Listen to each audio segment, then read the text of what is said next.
વિસાવદર વિધાનસભા બેઠક પર પેટા ચૂંટણીનો જંગ જામ્યો છે। ભાજપના ઉમેદવાર કિરીટ પટેલનું આ મુદ્દે મોટું નિવેદન સામે આવ્યું છે। મારે માત્ર 800 દિવસ માટે ધારાસભ્ય બનવું છે। મારે તો જયેશભાઈને મંત્રી બનતા જોવાની ઈચ્છા છે તેવું નિવેદન આપ્યું છે।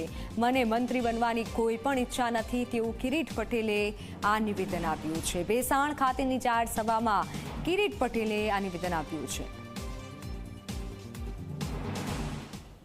કે વિસાવદર અને ભેસાણની બજારમાં આમ આદમી પાર્ટીના 400 કરોડ રૂપિયાના શીશ મહેલમાં રહેનાર મુખ્યમંત્રી એ શોભે કે 400 દીકરીનું કન્યાદાન કરનાર જયેશ રાદડિયા શોભે।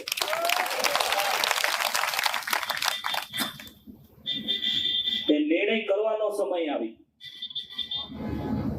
હમણાં એક ભાઈ ઉત્સાહમાં કીધું કે મિનિસ્ટર, અરે મારે તો 800 દિવસનો ધારાસભ્ય બનવું છે અને આ જીત થકી મારે મારા ભાઈને મંત્રી બનવા જોવા છે। થરાદ ધારાસભ્ય શંકર ચૌધરીનું મોટું નિવેદન સામે આવ્યું છે। થરાદને જિલ્લો બનાવવાની માંગ વચ્ચે નિવેદન આપ્યું છે। મલુપુર ગ્રામ જિલ્લાનું હેડક્વાર્ટર બનશે તેવું નિવેદન આપ્યું છે। તમામ મોટી કચેરીઓ મલુપુર ગામમાં બનશે। 100 વિઘ્ન આવે છતાં આપણા પ્રયત્નો ચાલુ રહેશે। શંકર ચૌધરીના નિવેદનથી વાવ-થરાદના લોકોમાં ખુશી જોવા મળી રહી છે। ઘણાને મોડું થયું છે એટલે લાગે કે નહીં થાય।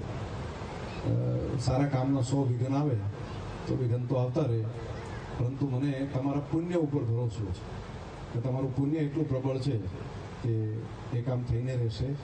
અને નજર સામે જોઉં છું કે મલુપુર ગામ એ જિલ્લાનું હેડક્વાર્ટર અહીંયા આગળ એ બનશે અને આખો જિલ્લો અહીં આવશે।